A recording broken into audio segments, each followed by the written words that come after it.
নমস্কার বন্ধুরা, আমার আরও একটা নতুন ভিডিওতে তোমাদের সবাইকে জানাই স্বাগত। গতকাল 7ই জুলাই ছিল রথযাত্রা, জগন্নাথ দেবের রথযাত্রা। সেই রথযাত্রায় তো পুরীতে বিশাল আয়োজন করা হয়, মহা সমারোহে ধুমধাম করে রথযাত্রার উৎসব পালিত হয় পুরীর জগন্নাথ মন্দিরে, সেটা তোমাদের সবারই জানা আছে। আর এই যে রথের মেলা দেখাচ্ছি, এইটা হলো আমাদের এখানে।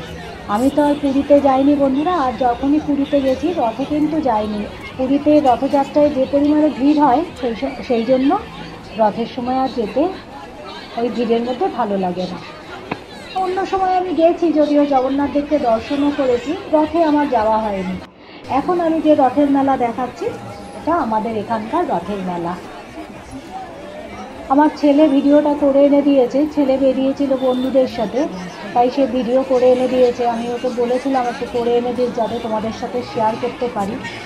রথের মেলা মানেই বিভিন্ন খাওয়া দাওয়ার দোকান, খেলার জিনিসের দোকান, সাজার জিনিসের দোকান, বিভিন্ন রকমের পসরা সাজিয়ে দোকানদাররা বা ব্যবসাদাররা বসেন তাদের ব্যবসায়িক কাজের জন্য। 8 থেকে 80 সকলেই কিন্তু পছন্দ করে এই রথের মেলায় যেতে।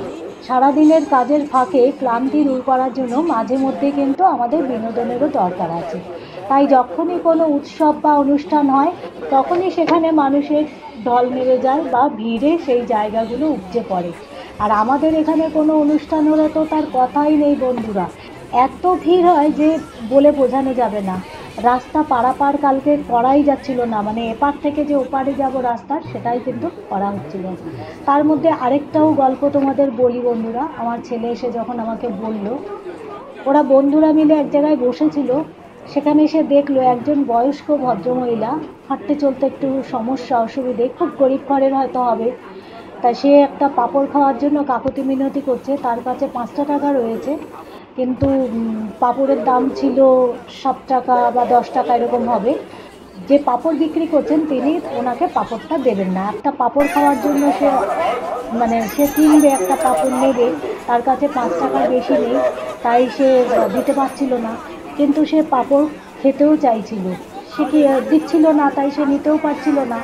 তখন আমার ছেলে গিয়ে তাকে পাঁপড়টা কিনে দিল। প্রথমে তাকে জিজ্ঞাসা করেছিল, তুমি কি খাবে? তখন প্রথমে নিচ্ছিল না, গরিব হলেও তার আত্মসম্মান রয়েছে, খুব ভালো লাগলো শুনে। তখন আমার ছেলে জোর করেই তাকে কিনে দিল, বলল তুমি নাও, আমি দিচ্ছি। তাই সে যেই দাম নিক না কেন বন্ধুরা, যাই দাম নিয়েছে আমি আর শুনিনি, আমার ছেলে তাকে পাঁপড় কিনে দিয়েছিল। বাড়ি এসে যখন আমার ছেলে ঘটনাটা আমাকে বলল, আমার খুব ভালো লেগেছিল শুনে। তখন আমি ওকে আরও বলেছিলাম, হ্যাঁ তুই যদি পারিস এরকম কাজ করে আসবি, এতে মনেরও শান্তি থাকে। কারুর দেখার দরকার নেই দুনিয়ায়, একজন কিন্তু সবই দেখে যাচ্ছে। আমরা ভালো করছি, আমরা পুণ্য করছি না পাপ কাজ করছি, একজন উপর থেকে সবই দেখে যাচ্ছে। আমরা যা কাজ করব সেটাই কিন্তু আমাদের ভবিষ্যতের জন্য তোলা থাকবে। রথের মেলায় দোকান আর দোকান, শুধু দোকান আর দোকান বন্ধুরা। আর ভিড়ও হয়েছিল খুব, রথের দড়িও টেনেছিল। আমি শুধু রথের দড়িটা টেনে চলে এসেছি, আমি আর কোনো দোকানে দাঁড়াইনি, এত ভিড় ছিল। একটু জিলিপি আর পাঁপড় ভাজা কিনে বাড়ি চলে এসেছিলাম। ছেলের মতো ঘুরছিল বন্ধুদের সাথে, আমি গিয়ে রথের দড়িটা টেনে চলে এসেছি। আবার যদি উল্টো রথে যাই তাহলে তোমাদের সাথে সেইটাও শেয়ার করব। এটা সোজা রথের দিন, 7 দিন ধরে চলবে রথ। এই রথ 7 দিন ধরে চলবে এবং এই দোকানগুলো কিন্তু 7 দিনই থাকবে, এই মেলাটা 7 দিন বসবে। তাহলে চলো, ভিডিওটা আজ এখানেই শেষ করলাম। তোমরা সকলেই ভালো থেকো, সুস্থ থেকো এবং মন খুলে আনন্দ করো।